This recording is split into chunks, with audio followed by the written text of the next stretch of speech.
Bonsoir à tous mes amis. Je viens de vous mettre un édito sur cet assaut qui est donné par l'OTAN, la marine de l'OTAN, les hélicos, l'aviation sur la mer Baltique. Et en finale, avant de passer à autre chose, eh bien, j'ai envie de plutôt vous faire quelque chose un peu à l'impro par rapport à la situation actuelle, compte tenu des infos que je puis puiser de droite, de gauche et qui me sont envoyées très généreusement d'ailleurs par des bonnes sources, des bons amis, des bons collègues, etc., qui me disent être un petit peu affolés quand même dans leur carcan. Je dis carcan parce ils sont dans des services ou dans des services diplomatiques ou dans des positions où ils ne peuvent pas trop faire autre chose que d'obtempérer, hein, comme on dit, respecter les ordres. Et en fait, il y a des ordres qui ne leur conviennent pas et il y a des plans de mise en charge qui ne leur conviennent pas du tout. Alors effectivement, bon, même sans y être, moi personnellement, je suis relativement inquiet. Je vous disais dans mon live hier, lorsqu'on m'a posé la question, on m'a dit qu'est-ce que vous en pensez, Gilles? J'ai dit écoutez, je suis pas prophète en la matière, mais la seule chose que je peux considérer, c'est quand même de faire l'analyse de la situation. Est-ce que je crains personnellement pour mes proches et pour ceux que j'aime? Eh bien, c'est qu'il y ait une allumette qui allume le feu. Et aussitôt après l'évacuation, on peut dire comme cela, de Zelensky de Washington, d'abord de la Maison-Blanche, puis de Washington, parce qu'ils sont repartis manu militari quasiment. Les services de renseignement n'ont pas apprécié du tout. Personne n'a apprécié d'ailleurs, bien que toute la presse internationale, bien pensante, s'est quand même chargée de dire il y a eu le méchant loup qui a vraiment montré les dents et qui voulait montrer le bon petit soldat Zelensky, etc., etc. Enfin, chacun en pensera ce qu'il veut. Moi, je pense que c'est une vaste fumisterie, une vaste connerie, parce que de toute façon, on a deux clans.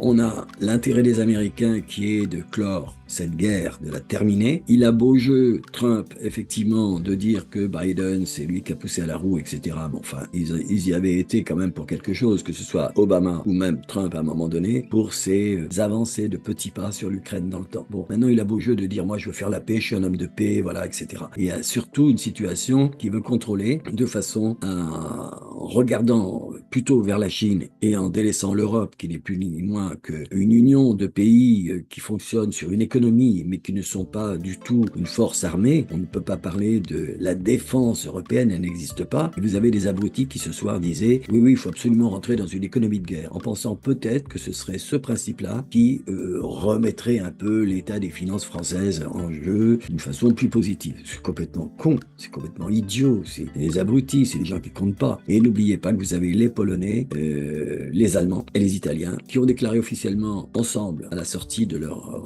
deux réunions, puis dans leur propre gouvernement, de dire, ils ont dit, nous n'enverrons pas de militaires sur le terrain. Alors, les Américains, bien sûr, ils veulent pas non plus y aller, pour la bonne raison que c'est un véritable bourbier. Vous voyez bien le bourbier que ça a été déjà depuis 3 ans. C'est quand même l'OTAN qui luttait contre la Russie, et non pas que l'Ukraine. Et, comment il s'appelle, Trump a eu tout à fait raison de dire, écoutez, si nous n'avions pas été là, ça n'aurait pas duré 3 semaines, votre histoire. Et bon, il a été totalement désagréable, et puis il y avait aussi un point de protocole très important qui n'avait pas été respecté, c'est que le gouvernement Trump a décidé d'ores et déjà que lorsqu'il y avait des visites protocolaires, eh bien le protocole insistait sur le fait que les gens ne devaient pas arriver en babouche, vous voyez, ou en djellaba, ou en ceci, en cela. On verra bien avec les émirs, hein. On verra bien quand ils se présenteront. Mais ils avaient demandé quand même à ce que Zelensky arrive en costard. Il est arrivé, il lui a dit d'ailleurs, il lui a dit quand il l'a reçu à la porte, il lui a dit, ah, vous êtes mis sur votre 31. Ça voulait bien dire ce que ça voulait dire. Et il a dit, non, non, moi je suis toujours en guerre. Vous savez, il avait son petit blason, symbole de l'Ukraine. Enfin, on a affaire à une bande d'abrutis. Et demain, il va y avoir cette fameuse réunion à Londres avec les chefs de gouvernement. Alors évidemment, tout le monde va y aller sur la pointe des pieds, hein. J'imagine bien que Giorgia Meloni et le Merx, à moins que ce soit Olaf Scholz encore qui y aille,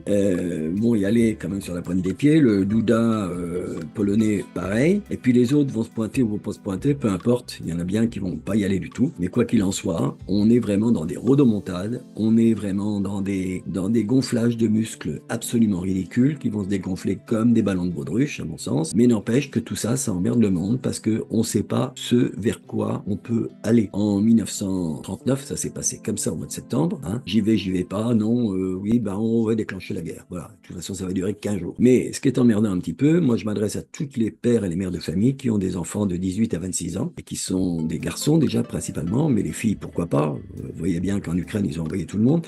Est-ce que vous allez accepter d'envoyer vos enfants sur un conflit? Parce que s'il y a un conflit, il est nécessaire d'envoyer 200 000 hommes. Alors qu'en fait, à l'heure actuelle, entre la France et l'Angleterre, aux dernières nouvelles, il n'y a pas plus de 35 000, 40 000.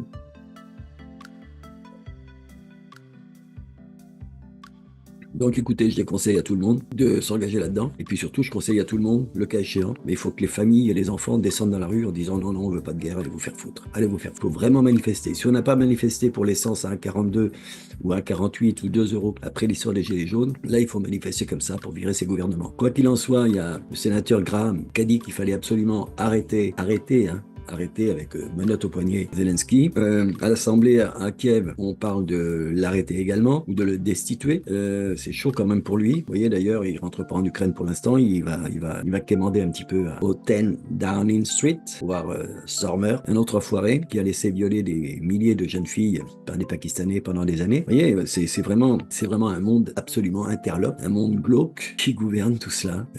On croit rêver, on croit fondamentalement rêver. Voilà. Alors écoutez, que vous dire d'autre? Je vous fais ça à l'impro, comme ça, entre deux. Et ben, envoyez-moi vos commentaires, dites-moi ce que vous en pensez. Et en l'occurrence, moi, ce à quoi je pense, c'est que on se fiche pas mal de leur magouille et de ceci, cela. Qu'est-ce que vous voulez tant qu'on peut pas les arrêter? Moi, ce qui m'importe beaucoup, c'est le fait qu'il y ait des jeunes, une jeune génération, qui soient envoyés au front pour des connards pareils. Voilà. Que de toute façon, il n'y aura pas de détails. Vous savez, un conflit, ça se déclenche. On a vu tous les conflits, comment ils se sont déclenchés. Une fois que c'est déclenché, on ne peut pas les arrêter. La preuve en est. Hein. La preuve en est, on ne peut pas les arrêter. Donc, et qui est-ce qui paye les pots cassés?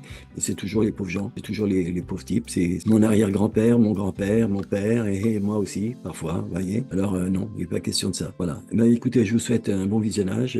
J'espère que ça ne vous empêchera pas de dormir. Et puis, je vous souhaite une bonne fin de week-end. Et puis, j'attends vos commentaires. N'oubliez pas de mettre des pouces, tous les doigts de pied si vous voulez même. Et puis, partagez. Voilà, à très bientôt.